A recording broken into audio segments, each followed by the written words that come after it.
So guys, I have a question for you before Jessica start. Uh, who who is staying after we finish? Just like by a show of hand to know if we're gonna order pizza or not, because I heard apparently people are going to eat out. So is anyone staying with a show of hand? Yes, no?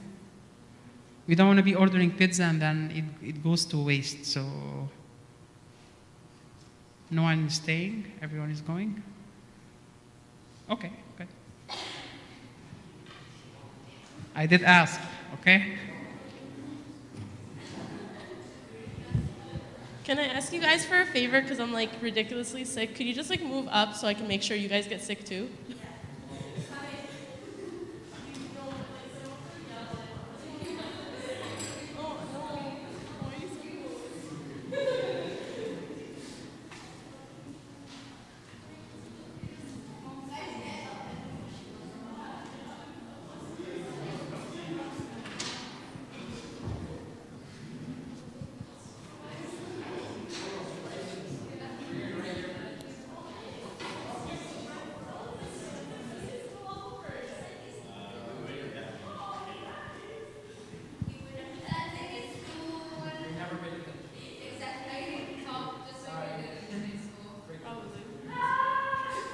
Okay.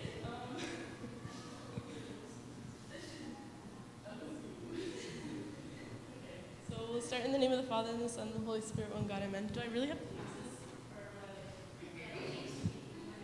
I don't care. You can't hear me? I'm like, I can hear myself like echoing like 6 times. Okay, so I apologize for being sick. I blame my coworkers. But today is something that I've spoken about before to other people, and I will admit that I have recycled this before, but I do find it very, very important. And it's something that I've grown to learn over the years, and it's how I could actually stand up here and say, I do not hate anyone. And I know a lot of people are like, oh, I hate that person, I hate this person, whatever. But I could legitimately say, I don't hate anyone. And I'll tell you why throughout this presentation. And feel free, I'm not the kind of person that likes question answer periods at the end. If you have a question, just like interrupt me. I have no problem with that. And if the answer is going to be answered in this presentation, I will say that, so don't worry about that. So I called it leaving no room for hatred, and that is because we are filling our lives with something else to avoid this term of hatred. So in the church, we have several commandments. You constantly hear love one another, serve one another, forgive one another, be kind to one another, pray for one another. There's a lot of one another's, and a lot of them are doing something positive for the other person. And we face difficult people in our lives every single day, and we don't understand why, and we don't understand why they're so close to us or things like that. We don't understand why they behave a certain way. Leslie, stop smiling at me, it's creepy. We don't know why they don't show love to us. And we see these people everywhere in our lives. It could be strangers, it could be the closest people to us, it could be the random person, aunt or uncle at church that like says hi to you and just maybe spits in your face or something. But the important thing is that it does mention one another several times in the Bible. And I've heard this analogy many times. If you take the commandments and break them down, it splits up into 2. One is towards God, and one is towards the other.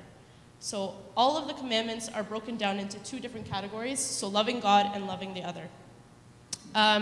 So we are Christians, so we're required to be Christ-like.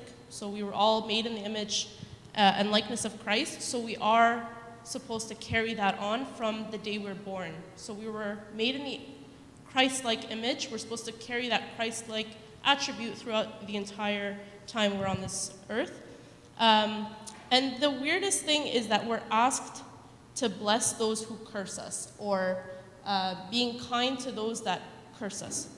Now, there's a difference between God saying, like, love the other, And he also goes and takes that loving the other and says, love your enemies, or bless those that curse you.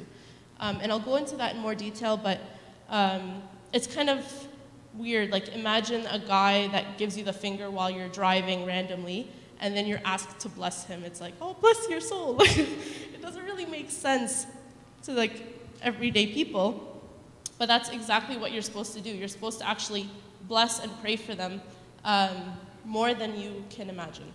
So how exactly can we be loving towards unloving people? Does anyone have any ideas before I go to the next slide? Amir? Give them excuses, okay. If I say okay, that means it's in here somewhere. So good job. Anyone else? Yeah? See them as, yeah?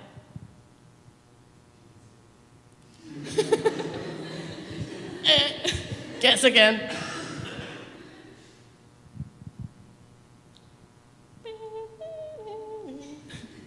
Okay, we'll just go through it.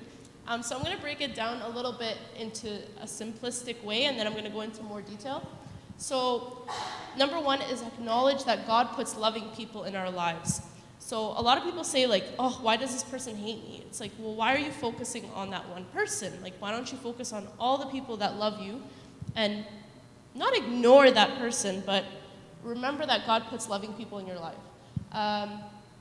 Practice with strangers and work your way in. So this seems kind of weird because usually people say like, oh, practice on your closest people before presenting in front of a crowd. But that's not what I did. I'm practicing in front of you guys before I talk to my mom and dad. Practicing with strangers is actually a lot easier because you don't have that intimate relationship with strangers, and you could actually, you will never probably ever see them again. So why not, right? So you could say something to a stranger, and then if it works, it works. If it doesn't, on to the next. The third one is recognizing the speck. And there's a reason why I said recognizing the speck and not the plank.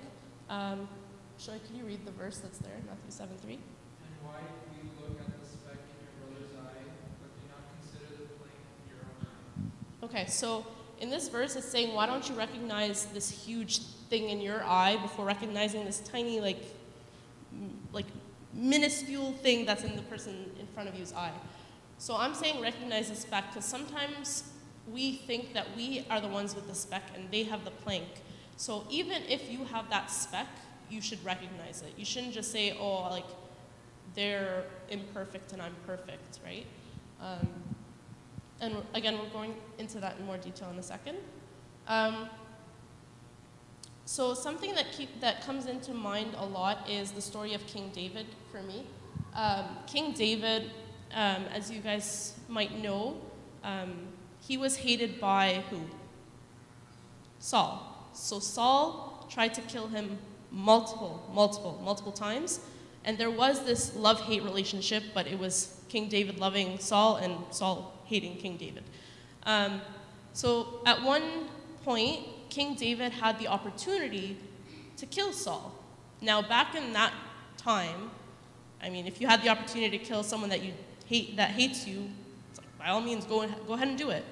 But what King David did was he actually just ripped a piece of his garment, like he cut it with a knife, to show Saul, look what I could have done, but I chose not to because I love you. So that's something that I always remind myself, is that even when we have the opportunity to show hatred, we should never do that, and we should always show love. And then I know a lot of people are probably thinking, well, shouldn't that person be loving to me first? It's always the like, oh, she started it, he started it. But you shouldn't ever rely on the other person. And I've learned that through many years, that I never rely on the other person to start or initiate anything.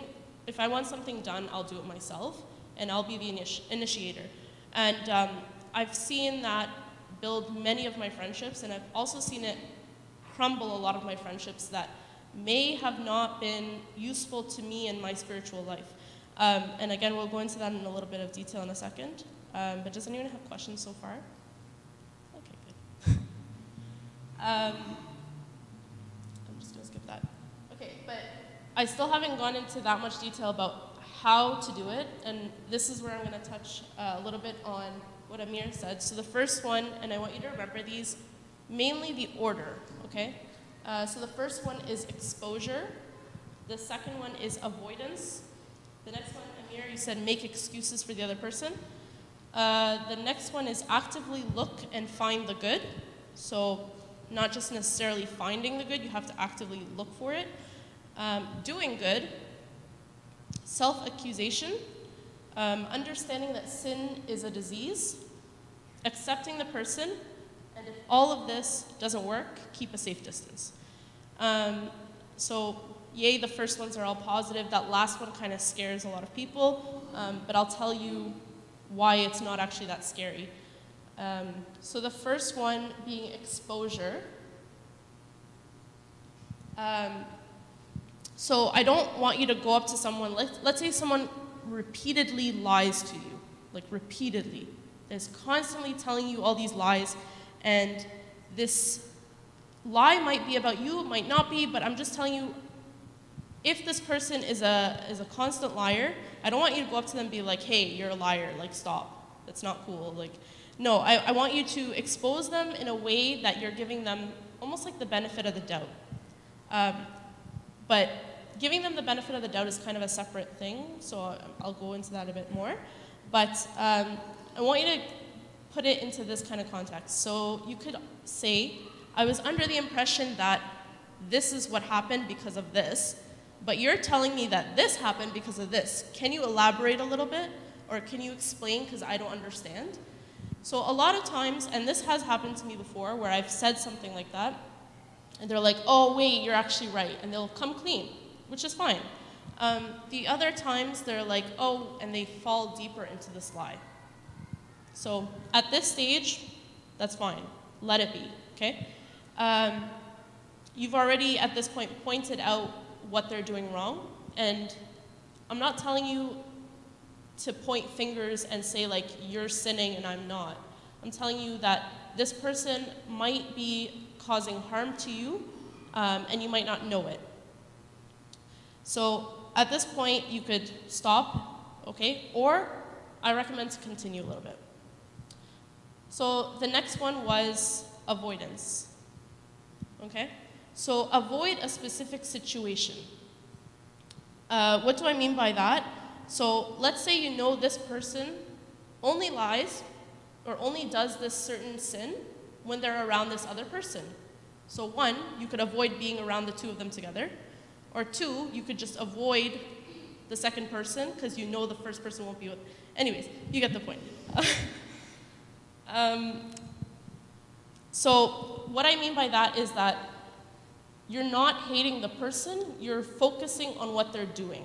You're focusing on that sin, and you're making it clear to that person that you don't agree with what they're doing.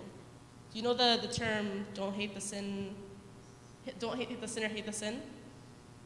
Okay, I'm sure you've heard it before, and I've probably said it to you before. So that is exactly the situation. So you've already implied to them that you don't like what they're doing, and you've exposed what they're doing, whether they understood that exposure or not. The second thing is that you are avoiding the situation. Now, I know that this happens a lot to me, and I'll give you an example, especially with gossip. A lot of times, someone will come and start gossiping about another person to me, and I know that they'll always bring up this person. So what is the easiest thing for me to do? Yeah. Very simple. Just be like, listen, I know that this might have happened, and it might be true, but I'd rather not talk about it. That's it. If you feel that they're bringing up this situation often, that's when you move to the next one, which is making excuses for them or giving them the benefit of the doubt. And I do this one very often, and it's given me a lot of peace of mind. So giving the benefit of the doubt is a concession that a person or fact must be regarded as correct or justified if the contrary has not been proven. So what that means is that, in simpler terms, it's like it's not true, or it's not false unless it's proven true, or it's not true unless it's proven false. Yeah, that one. Need a lot of people. I'm a scientist, I don't do that stuff. So I've seen this happen, and this is a higher level, because you're making excuses for the other person and not for yourself, and that sometimes is a lot harder to do. I've seen this happen one too many times. I don't know if you have, but have you ever looked into a car next to you and just seen the person crying? I don't know why it always happens to me. And I never know what to do in that situation. But that's when I start giving like reasons in my head. Maybe they're having a bad day. Maybe they're doing this. Maybe they just got into a car accident. I don't know what it is, okay? I always give excuses for the other person. So what I mean by that as well, let's say you go into a store to buy something and the lineup is so long and the cashier looks like they're having the worst day of their life. I automatically empathize with them and I say, well, maybe they're here, this is their second job. Maybe they're working 3 jobs just to feed their family. Who knows what's going on in their life? And I'll just stand there. And a lot of people are like, oh, like it's been 20 minutes, it's been 3 seconds, like let's go. Like, okay, so automatically I make excuses for the other person. It might be true, it might not be. I'm literally telling myself that it is, but. And then we have to recognize that God has given us opportunities to empathize with the other person. So how does this tie into people that don't love us and how we should show love to them? Let's say someone is treating you wrongly. So automatically you can make up an excuse for them and say maybe they're just having a bad day. Maybe there's something going on in their family, we don't know, like, so, and this is, actually I'll get into that in a bit. We'll go into the next one. Okay, does anyone, from this picture, could you guess what it is? I already gave you the list, yeah. Yeah, good job. So finding the good in the other person and actively looking for it. A lot of times we focus on something negative in another person, and that small, insignificant good part of them kind of like hides in the cracks. So what we have to do as Christians is actively look and go out of our way to identify what the person does well, or how that person, again, does a loving act to you. And there's a book, I think it's called The 5 Love Languages. It's a really good book, but it talks about how people show love in a different way than they expect to receive. They show love in the same way that they expect to receive it. So I've experienced this with my mom, for example. I expect to receive love through effort and time. I could not care less about gifts. I could not care less about, I don't know what else, but my mom expects it with just time. So I would put in a lot of effort to my mom and not give that much time. And she was like, you don't ever show me that you love me, you don't say it enough, marafshi. And I'm like, I just like baked a cake for like 10 hours for you and like gave it to you for your birthday. And she was like, yeah, but you didn't spend time with me on my birthday. So it's a different way of showing and receiving love. So we have to find the one good thing in that person and magnify it. So maybe that person shows love to us in a way that's so small to you, but to them it sounds huge. And we have to make sure that they understand that we recognize that. Does anyone have questions so far? Or am I just like talking to myself? Okay. The next one is after you've found the good. This goes more to anyone. So doing good for the other person, regardless of if they love you, hate you, spit at you, I don't know what, like cut you off in traffic, doesn't matter. You have to do good for the other person. I'm going to give you an example of this one, and I'm sorry I have a lot of examples, but this one, it has nothing to do with the person loving you or not. But I remember with my father of confession, I told him whenever I get into an argument with my parents, they just raise their voice. And so what do I do in the end? I raise my voice. So then it ends up being this huge like voice-raising argument that nobody hears anything because all you hear is screaming. So I told him, I was like, I don't know what to do about that because I hate when my mom screams at me, but then I just feel like she doesn't hear me, so I raise my voice. Anyways, so he said, have you ever tried to speak with a really quiet voice? I was like, no, that's stupid. Like, it doesn't make any sense. She's not even going to hear me because she's talking so loud. So he was like, okay, just try it. Give it a shot. When she's like, why did you do that? Just be like, I'm sorry, like, I didn't know that you wanted me to. And it sounds so stupid, but in a way, they have no choice but to like lower their voice. Because it sounds weird that one person is yelling, the other person is really quiet. But if you maintain that really quiet, and try this on your parents, I swear it works. Mom, Dad, I'm so sorry. But that is why it's so confusing to the other person. Doing good to someone that hates you is actually confusing. It doesn't make any sense to anyone else except you, because you know what you're doing. So if someone is constantly bullying you, and I just saw a video about this, which I kind of wish I had it here. I just saw this video about how to stop bullying. And a bully would normally, call you an idiot, like kick you, or well, actually forget the physical violence. It's more than name calling. A bully will say like, you're ugly, you're stupid, you're an idiot, you're not smart, whatever. And then if you reply, it's be like, okay, like, that's great, I love you. Like, they're like, what are you doing? So they get so confused because it's not a reaction that they expect. They expect hatred with hatred. They don't expect the love back, okay? So I promise you this works amazingly because it's very confusing to the other person. The next one is self-accusation. And this is a quote from Saint Dorotheus of Gaza, and this is I believe a Roman Catholic and Eastern Orthodox saint. But I thought it was pretty relevant. Amir, could you read this? Careless about our own faults and do not lament our own death. As the Fathers put it, we lose the power to correct ourselves and we are always at work on our neighbor. Nothing angers God so much or strips a man so bare or carries him so effectively to his ruin as calumniating, condemning, or despising his neighbor. Saint Dorotheus of Gaza.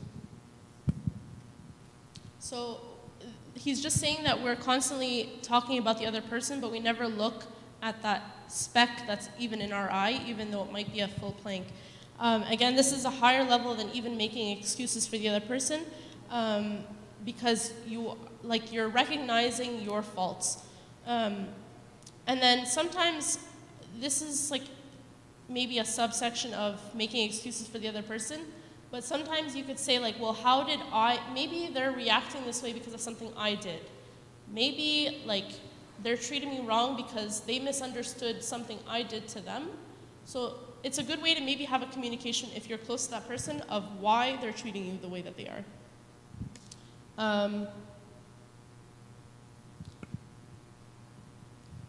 This one is understanding sin as a disease. Timur, could you read this?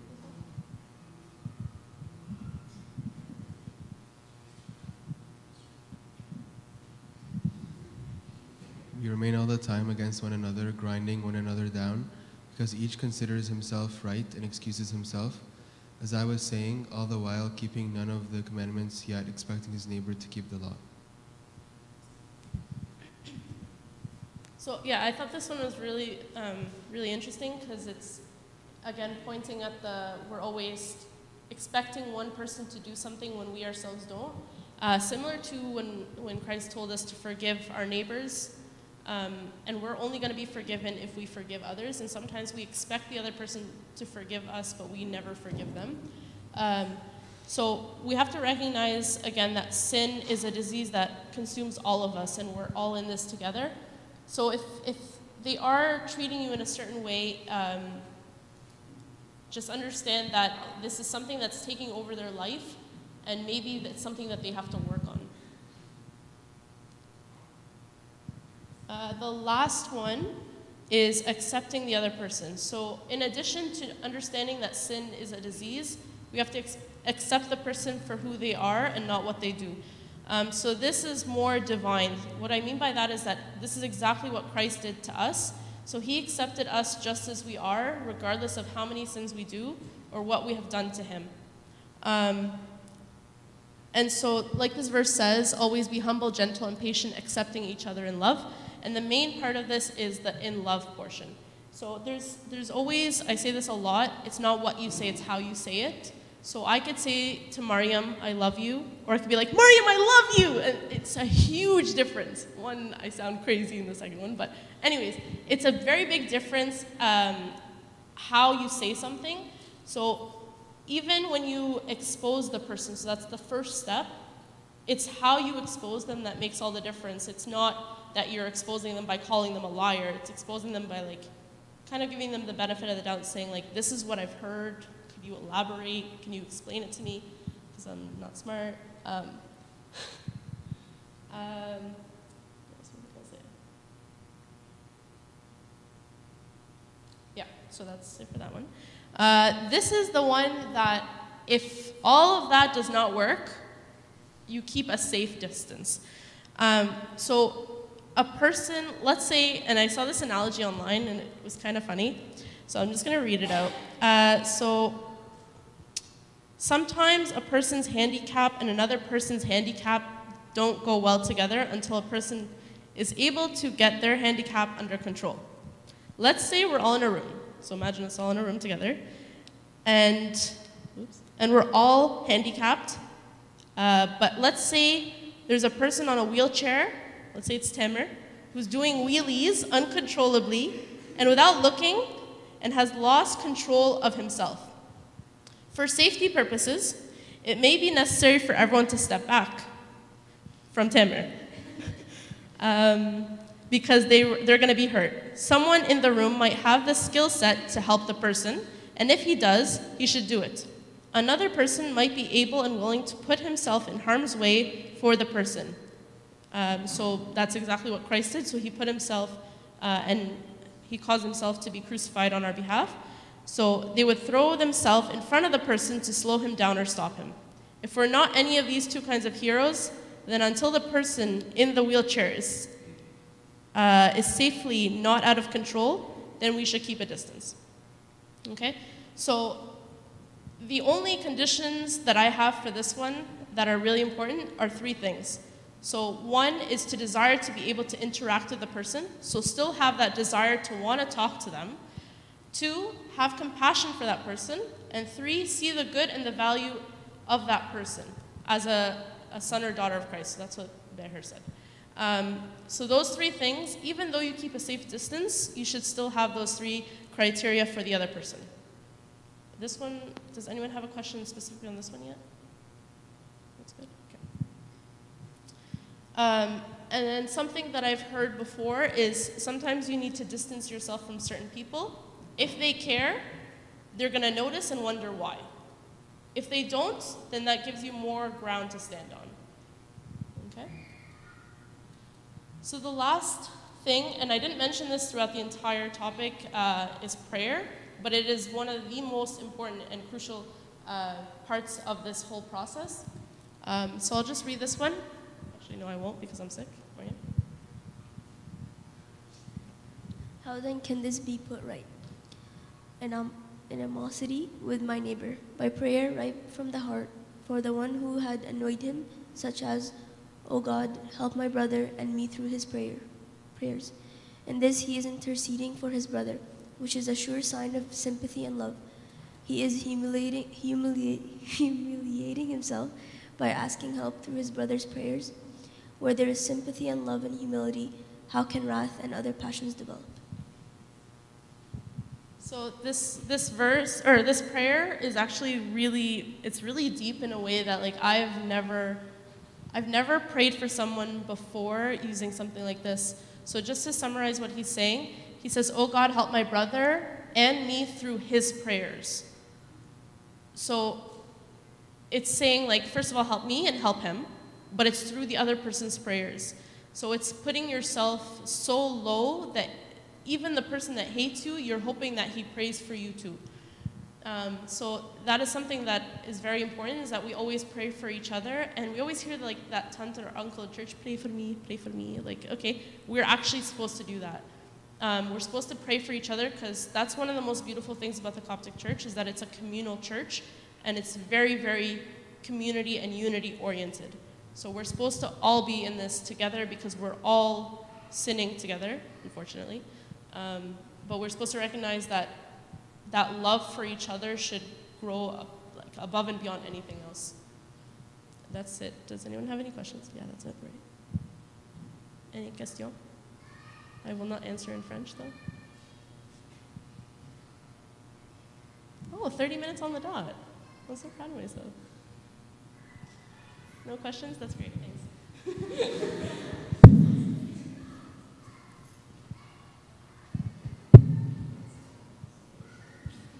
Thank you very much, Jessica. I just, like, as she was talking, I took notes. I think there is nothing wrong between the like and the love. Liking someone and loving someone is completely different. We know that, right? There is nothing wrong with not liking people, like the way they do, the way they think, but the love should not be touched. Do we all agree on that? And this is sometimes confuses us, because we think that because we don't like people, then there is something wrong. No, not liking other people's way of doing, or that's okay, unless if anyone disagrees with me, right? So, but the love deep inside, if there is hatred, then there is something wrong. So that's my first point. And the second point is, like, when she gave the example of, like, you know, let's say you're driving and someone gives you the finger, and how are you supposed to love them? It's very difficult. Like, you know, it is very difficult. There is only one solution to that. I don't know if you mentioned it and I was just like outside. Or what really helps us love someone who could rate as an enemy to us? There's only one solution, to be honest with you.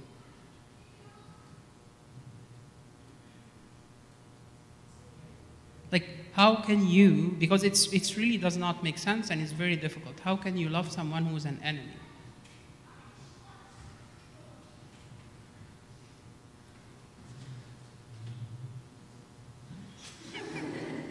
There's a game happening, actually. We are ruining it. So, what is the ingredient that is missing here for someone to be able to love an enemy? Them. You said something. So. Okay, come on, guys. Think. Christ. Yes.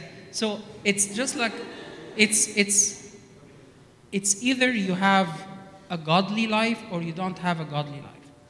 If you don't have a godly life, it's very difficult to love an enemy.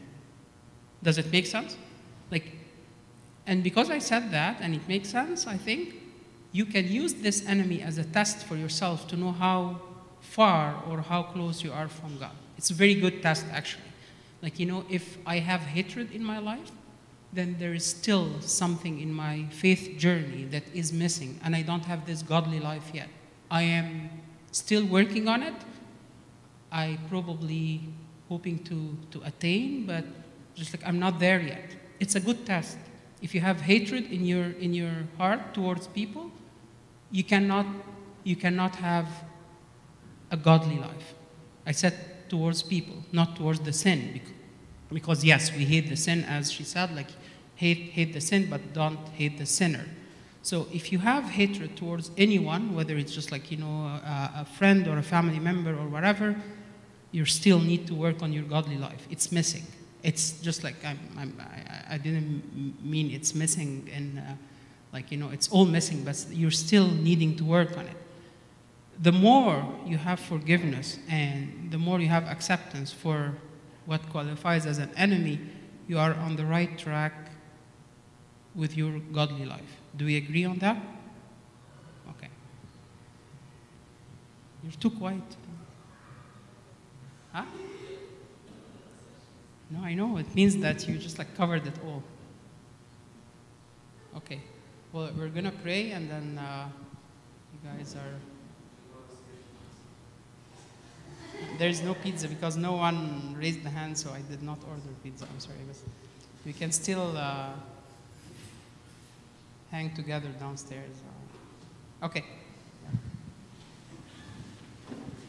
In the name of the Father, and the Son, and the Holy Spirit, one God, amen. We thank you, God, for our gathering and for your presence among us tonight. Give us the power to overcome all selfishness in ourselves. Give us this magic love that could just forgive even the enemy. Help us in our life and guide us through the intercession of our pure Virgin Mary and all the saints who pleased you since the beginning. Hear us when we pray thankfully. Our Father, who art in heaven, hallowed be thy name, thy kingdom. Thy will be done on earth. Give us this day our daily bread, and forgive us our trespasses. And lead us not into temptation, but deliver us from evil. Amen.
Guys,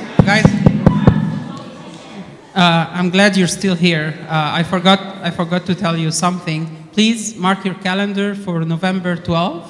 November 12th. It's gonna be the gala. Guys, please listen. It's a Sunday, November 12th. It's gonna be the gala, and it will start at 6 p.m. And the tickets will be available soon for $10. If you get lazy, like lots of people do, and then there's like show at the place, it's gonna be $20. So it's gonna be $20 at the door, but $10 if you buy it early. Okay? So please remember November 12th. And yes, now you can go downstairs.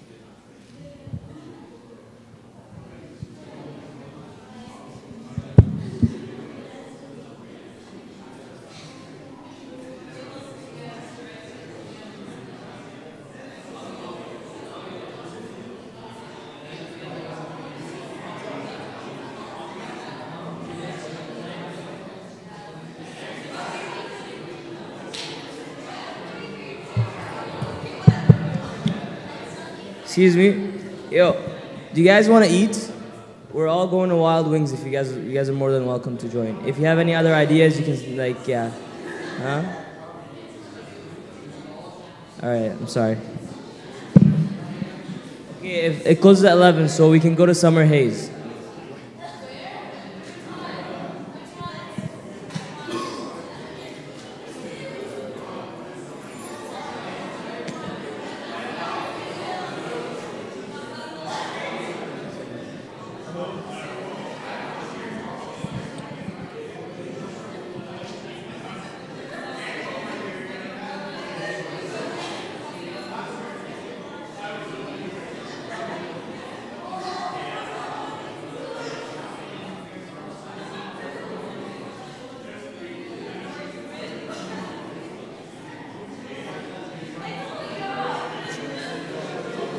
Okay, sorry, one more thing. We're going to St. Louis on Clyde.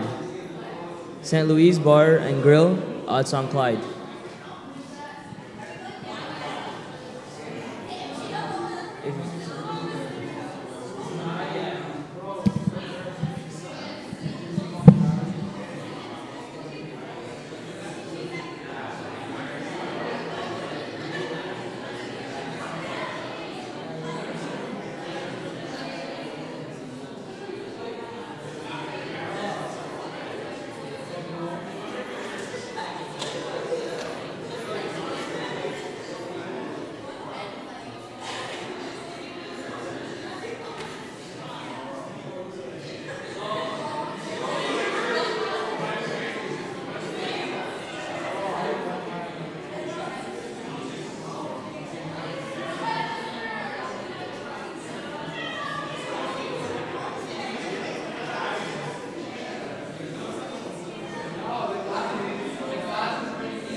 Guys, so we have to call if it's a big group, so can I get a show of hands who actually wants to go? Okay, can you not ignore me? That's another thing, thank you. Alright. Oh, thanks bro, I appreciate it. Yo, so I guess